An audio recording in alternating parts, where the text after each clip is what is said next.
कुंभ 2025 कोई साधारण कुंभ नहीं है जो हर 12 साल में एक बार आता है। यह एक महाकुंभ है जो 144 साल में एक बार आता है। आपकी पिछली 3 पीढ़ियों में किसी ने अटेंड नहीं किया है और आने वाले 3 पीढ़ी अटेंड नहीं कर पाएंगे। अब क्योंकि महाकुंभ है तो सब कुछ महास्तर पर हो रहा है। 40 करोड़ यात्री आ रहे हैं। यूपी गवर्नमेंट ने 5600 करोड़ का बजट बनाया है मात्र 45 दिनों के लिए, यानी कि 120 करोड़ पर डे खर्च करेगी। इसके अलावा 2100 करोड़ केंद्र सरकार ने दिए हैं। लेकिन ऐसा नहीं है कि सिर्फ खर्च ही होगा। इन 45 दिनों में यूपी गवर्नमेंट को 25,000 करोड़ की कमाई होने वाली है जो सीधा सरकार की खाते में जाएगी। पूरी राज्य की अर्थव्यवस्था 2-3 लाख करोड़ से बढ़ेगी मात्र 45 दिनों में। लाखों लोगों को रोजगार मिलेगा और कई हजार लोगों का धंधा बढ़ेगा। बड़े बड़े कॉरपोरेट ब्रांड्स ने 3,000 करोड़ का बजट रख रखा है इस महाकुंभ में खर्च करने के लिए। आईपीएल के बाद यह दूसरा बड़ा इवेंट है जहां इतना खर्च किया जा रहा है और इस महाकुंभ से आपके अध्यात्म को तो बल मिलेगा ही, लेकिन अर्थव्यवस्था को भी बल मिलेगा।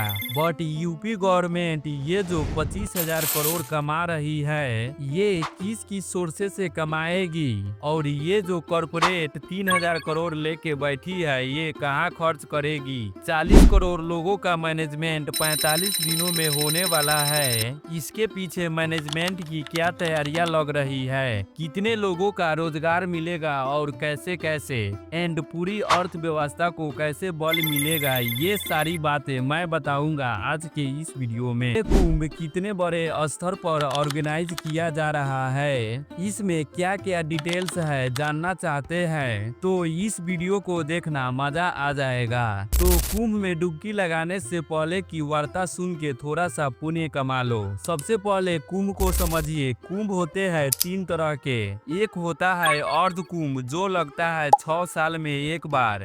दूसरा होता है पूर्ण कुंभ जो होता है 12 साल में एक बार। और तीसरा होता है महाकुंभ जो होता है 144 साल में एक बार। अब की बार का यह जो महाकुंभ हो रहा है 13 जनवरी से लेकर 26 फरवरी तक, अगर आप कुंभ को जानते हैं मानते हैं तो अपने परिवार के सदस्यों के साथ जरूर जाना, क्योंकि ये मौका आने वाले 3 पीढ़ियों को नसीब नहीं होगा। अब इसमें कमाई कितनी होगी, खर्च कितना होगा, जानने से पहले देखते हैं वहाँ पर व्यवस्था कैसी है, किस तरह की मैनेजमेंट है और किस तरह की तैयारियां हो रही है।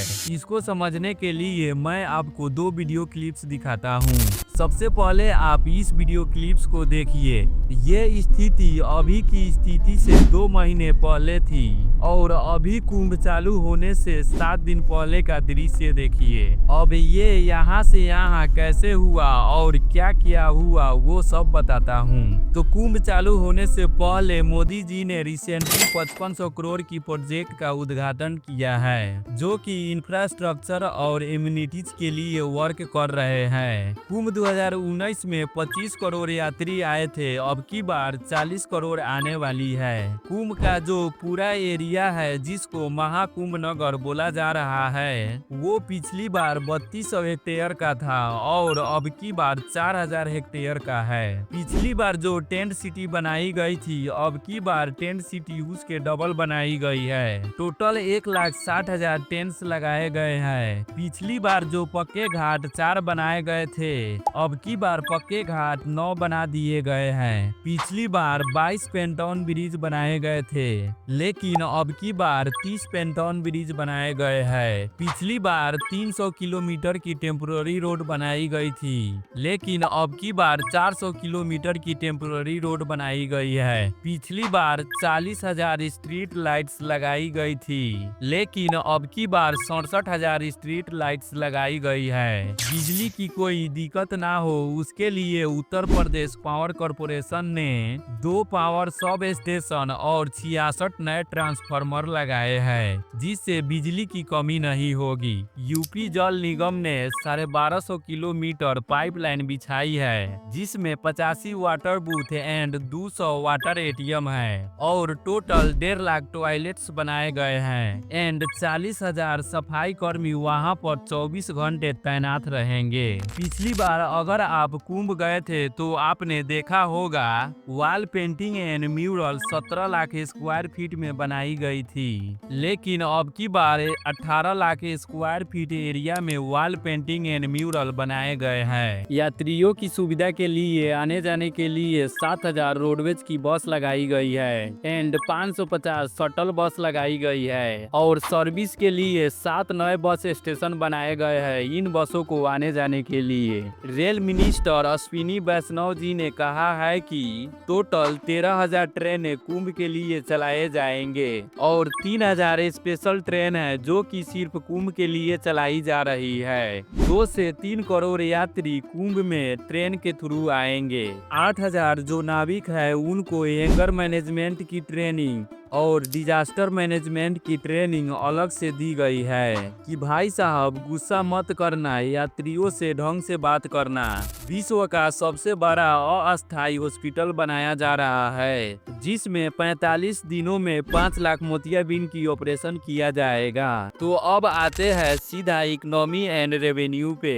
यूपी गवर्नमेंट ने कितना बजट अलोकेट किया है? साल 2022 में 621 करोड़, फिर साल 2023 में 2500 करोड़ एंड रिसेंटली 2500 करोड़ और किए हैं। तो टोटल 5600 करोड़ यूपी गवर्नमेंट ने लिया है और 2100 करोड़ सेंट्रल गवर्नमेंट ने अलोकेट किए हैं कुंभ के लिए। साल 2013 में जो कुंभ हुआ था उसमें यूपी गवर्नमेंट की इनकम हुई थी 12,000 करोड़ और अब की बार पूरी की पूरी एक्सपेक्टेशन है कि 25,000 करोड़ की रेवेन्यू करने वाली है यूपी गवर्नमेंट मात्र 45 दिनों में। अब आप कहेंगे इतना का रेवेन्यू कैसे होगा? तो सबसे पहला है जीएसटी। 40 करोड़ लोग यूपी में आएंगे तो होटल में भी रुकेंगे, वहां से जीएसटी आएगा और इतने सारे लोग आएंगे तो खाना भी खाएंगे, वहां से भी जीएसटी आएगा। वे लोग जहां पे जिस भी चीज पे पैसे खर्च करेंगे, जो भी चीज खरीदेंगे, सब पर जीएसटी है। तो गवर्नमेंट की इस दौरान 45 दिनों में विशेष कमाई जीएसटी से होगी। सेकेंड, जो लैंड है यूपी गवर्नमेंट की वो लीज पर जाएगी, रेंट पर जाएगी। जो बड़ी बड़ी कंपनीज है वहां पर वो अपनी स्टॉल्स लगाएगी, उससे भी रेंट आएगा और होर्डिंग्स रेंट पर दिए जाएंगे, टेंट्स रेंट पर दिए जाएंगे। सर्विसेज की पैसे जो स्ट्रेट ट्रांसपोर्ट की बसें लगाएगी उसकी इनकम, जो पार्किंग फीस आएगी वो इनकम, सैनिटेशन मेंटेनेंस की फीस कलेक्ट करेंगे वो इनकम, जितने भी वेंडर्स वहां पे दुकान लगाएंगे उनसे लाइसेंसिंग फी कलेक्ट किया जाएगा वो इनकम, और खाने पीने की चीजें जो लगाएगी वहां पे फूड लाइसेंस है ये भी कमाई है। और लास्ट में एक होता है स्पिल इफेक्ट कि कोई बंदा विदेश से आएगा, कोई देश के कोने कोने से आएगा तो सोचेगा कि यार इतनी मेहनत करके आए हैं, सब परिवार आए हैं तो सिर्फ कुंभ में ही क्या करना, चलो बगल में राम मंदिर है, अयोध्या भी चलते हैं, चलो इधर तो घूम लिए, काशी भी चलते हैं, चलो यार एक और काम करते हैं, मथुरा वृंदावन भी घूम लेते हैं। तो इस तरह से यूपी गवर्नमेंट के जो बाकी टूरिस्ट स्पॉट है वहां पर भी फुटफॉल बढ़ेगा और ये जो जीएसटी एंड और भी सारे इनकम है जो मैंने गिनाई है ये वहां से भी आएगी। तो ओवरऑल यूपी गवर्नमेंट को सीधा 25,000 करोड़ का रेवेन्यू मिलेगा और ये जो ट्रांजैक्शन हो रहे हैं पूरी इकोनॉमी में, इससे 2 से 3 लाख करोड़ रुपए का जीडीपी ऊपर जाएगा। ये तो हुई सरकार की कमाई। अब देखते हैं कि और किस किस सेक्टर की कमाई होगी। तो सबसे पहले कुछ बड़े सेक्टर्स का नाम बताता हूँ जिनको कुंभ का विशेष फायदा मिलने वाला है, जिसमें सबसे पहला आता है होटल। तो होटल में रुकने वाले लोगों से होटल हमेशा पैक्ड रहेंगे। फिर जो टेंट कंपनीज है जो टेंट प्रोवाइड करती है, टेंट भी फुल रहने वाले हैं। फिर इतने सारे लोग आएंगे तो भूखे नहीं रहेंगे, तो रेस्टोरेंट और ढाबे भी खूब चलेगी। रास्ते में आने जाने वाले हाईवे भी खूब चलेंगे और वहाँ पर जो स्ट्रीट वेंडर घूमते हैं, चाट पकौड़ी वाला, भेलपुरी वाला, बतासी वाला, सब कमाएंगे। फिर जो स्ट्रीट वेंडर्स है, चाय स्टॉल्स, पूजा सामग्री स्टॉल्स, प्रसाद की स्टॉल्स, फोटो तस्वीर सब बिकेंगे। एयरलाइंस कंपनीज की रेवेन्यू बढ़ेगी क्योंकि फ्लाइट सब फुल चलेगी। उसके किराए की प्राइस भी बहुत बढ़ जाएगी डिमांड एंड सप्लाई की वजह से।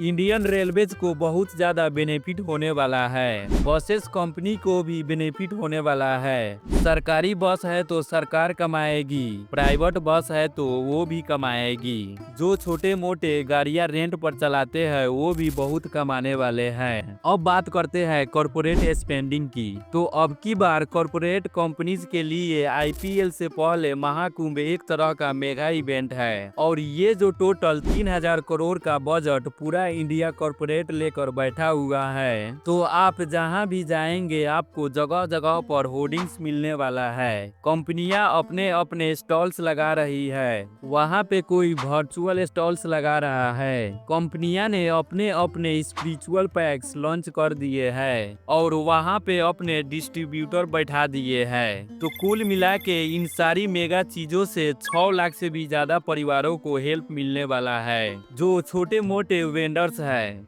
ये जो कुंभ का जब कंस्ट्रक्शन चालू हो रहा था उस दौरान ही 45,000 फैमिलीज को रोजगार मिल चुका है। तो कुंभ अध्यात्म को तो इम्प्रूव करता ही है लेकिन अर्थव्यवस्था को भी इम्प्रूव करता है, रोजगार भी देता है, रेवेन्यू भी देता है। तो कुल मिला के इसमें सभी पाप धुलते हैं और ना जाने कितने पुण्य का उदय होता है। तो मेरा मानना है कि अगर आप कुंभ को जानते हैं, मानते हैं, तो एक बार अपने परिवार के साथ डुबकी लगा कर जरूर आए। थैंक यू सो मच इस महाकुंभ के वीडियो को अंत तक देखने के लिए। जय हिंद, जय भारत।